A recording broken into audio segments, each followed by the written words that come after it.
If you're over 50 and you think avocado toast is one of the healthiest things you can eat in the morning, this might shock you, because in many cases, that same healthy breakfast could be quietly increasing your blood sugar, slowing your metabolism, and even making it harder for your body to lose fat without you ever realizing it. And what's more surprising, it's not the avocado that's the problem, it's everything around it. So before you take your next bite, I want you to understand what's really happening inside your body, because this one small habit could be working for you or silently working against you. I'm Dr. Richard, and today we're uncovering the truth about avocado toast after 50, whether it's truly a superfood or a hidden metabolic trap. And if you care about your heart, your energy, your weight, and how you age over the next 10 to 20 years, stay with me, because what you're about to learn could change how you look at healthy eating forever. And before we go deeper, do one simple thing.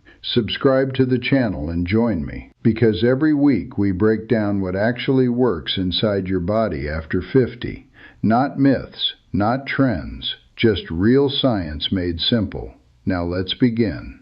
Most people believe avocado toast became popular because it's healthy, and to be fair, that's not entirely wrong. Avocados are one of the most nutrient-dense foods you can eat.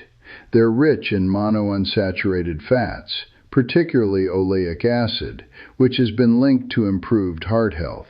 These fats can help lower LDL cholesterol, the kind that contributes to plaque buildup in your arteries, while supporting HDL, the protective kind. But that's only part of the story, because after the age of 50, your body doesn't respond to food the same way it did at 30. Your metabolism slows, your muscle mass gradually declines, a process known as sarcopenia, and your body becomes more sensitive to blood sugar spikes and insulin changes. So foods that once felt neutral now have a much stronger biological impact. And this is where avocado toast becomes more complicated. Because while the avocado itself may support your health, the way it's typically eaten can create a very different outcome inside your body. Let me explain. When you eat a typical avocado toast, especially the kind made with white or refined bread, your body experiences two very different signals at the same time. The bread breaks down quickly into glucose. This causes a rapid rise in blood sugar. In response, your pancreas releases insulin, a hormone that helps move that sugar out of your bloodstream and into your cells. Now here's the problem. When insulin rises sharply, your body shifts into what we call storage mode. Instead of burning fat for energy, your body prioritizes storing energy, especially if there's excess fuel available. And this is where things start to add up, because avocado is calorie dense. One medium avocado can contain around 250 to 300 calories. Add bread, toppings, maybe olive oil, seeds, or eggs, and suddenly what looked like a light breakfast can easily exceed 500 or even 600 calories. And after 50, your body doesn't burn off that excess as easily. So what happens?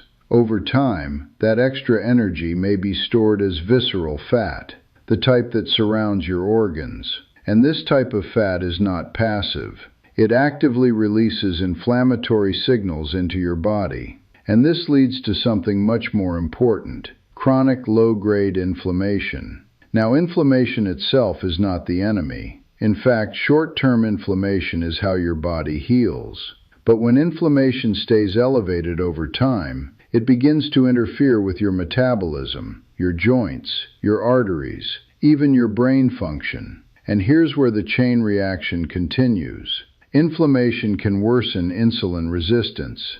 Insulin resistance makes it harder for your cells to respond to insulin. So your body produces even more insulin. And higher insulin levels make it even easier to store fat and harder to burn it. This is the metabolic loop most people never see. And it can begin with something as simple as a daily breakfast habit. But here's where it gets more interesting. because avocado, on its own, actually has properties that may help counter some of these effects. It's rich in fiber, which slows digestion. It contains antioxidants like lutein and vitamin E, which may help reduce oxidative stress. This is the internal wear and tear that accelerates aging at the cellular level. And it's also high in potassium, which supports blood pressure regulation and proper muscle and nerve function. So now you have a paradox. The same food can either support your health or contribute to metabolic problems. So what determines the difference? This is where most people get it wrong. It comes down to context, not just what you eat, but how your body processes it in combination. Let's look at two scenarios. In the first scenario, you have thick white toast, a large portion of avocado, maybe no protein, and you eat it quickly. In this case, blood sugar rises quickly, insulin spikes, calories are high, and your body leans towards storage. Now compare that to a second scenario. You use a slice of whole grain or low glycemic bread. You keep the avocado portion moderate, about a quarter to half an avocado, and you add a source of protein like eggs or Greek yogurt on the side. Now something very different happens. The fiber, fat, and protein slow digestion. Blood sugar rises more gradually. Insulin response is more controlled. And your body is more likely to stay in a balanced metabolic state rather than shifting aggressively into storage mode.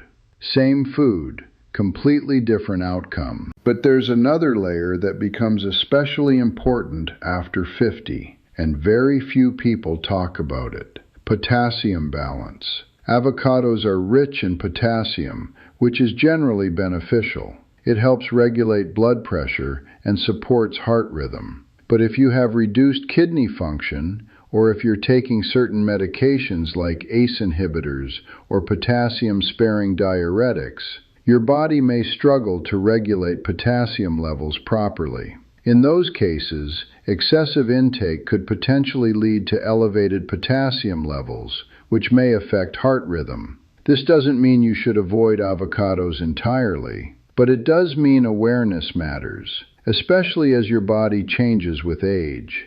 And then there's digestion. Some adults notice that as they get older, certain high-fiber foods cause more bloating or discomfort. Avocados contain compounds known as FODMAPs. These are fermentable carbohydrates that can be difficult for some people to digest. So if you ever feel bloated after eating avocado toast, it may not be your imagination. Your gut is giving you feedback. And listening to that feedback is part of eating intelligently after 50.